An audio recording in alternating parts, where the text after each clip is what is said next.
안녕하세요. 문득 책을 읽다가 예전에 봤던 책임에도 불구하고 다시 읽었는데 기억이 하나도 나질 않는 그런 경우가 있습니다. 그래서 정말 내가 이 책을 읽긴 한 걸까? 아님 내 기억 속에서 완전히 사라진 건가?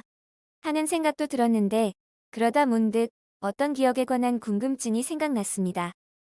우리가 체험한 것이나 혹은 알고 있는 것을 시간이 지나면 흔히 까먹는다라고 하는데요. 그럼 우리가 정말 까먹는 건 무엇인가요? 어떤 체험이나 기억은 우리의 뇌작용에 의해 머릿속에 남아 있을 텐데, 기억이 나지 않는다는 얘기는 뇌 안에서 완전히 소멸해버렸다는 얘기인가요? 그렇다면 우리가 어떤 책을 읽거나 경험을 한 것을 까먹게 되면 완전히 소용이 없게 되는 건가요? 아니면 뇌 속에서 어떤 많이 활성화되지 않는 부분에 기억이 남아 있어서 전혀 의식하지 못하고 있는 건가요? 속 시원한 답변 기다리겠습니다. 안녕하세요. 지식틀치기입니다. 먼저 답변 드리기 전 이미지 저작권상 화면과 음성이 고르지 않은 점 양해 바랍니다. 영상을 끝까지 시청해주시고 좋아요 한 번씩 눌러주세요. 영상을 만드는 사람에게 큰 힘이 됩니다. 답변 드리겠습니다. 뇌에 한 번 기억된 정보가 사라지는 경우는 많지 않습니다.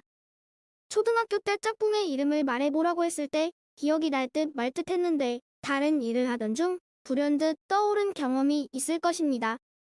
또 학창 시절에 무슨 일이 있었는지 평소에는 잘 기억나지 않다가도 동창을 만나 얘기를 나누다 보면 옛 추억들이 새록새록 떠오르곤 하는데 이미 저장된 기억이 뇌 안에 남아있다는 증거죠.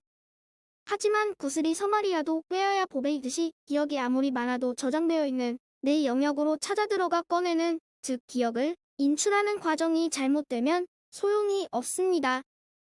상황에 알맞은 정확한 기억을 인출하는 역할은 주로 전두엽이 맡고 있습니다. 문장 속에 있으면 읽고 이해할 수 있는 영어 단어를 막상 말하라고 하면 잘 떠오르지 않는 경우가 있습니다.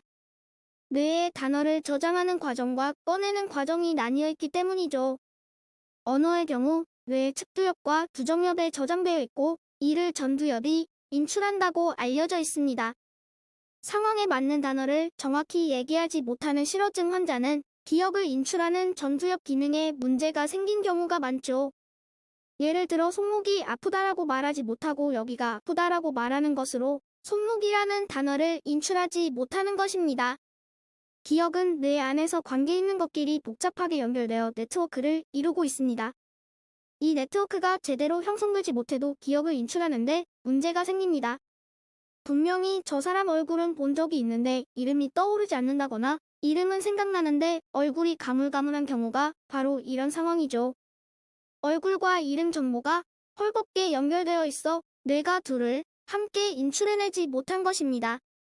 이렇듯 기억은 저장되어 있지만 전두엽에 불러오는 기능에 장애가 생기면 완전히 까먹게 되는 상황이 발생할 수 있는 것입니다.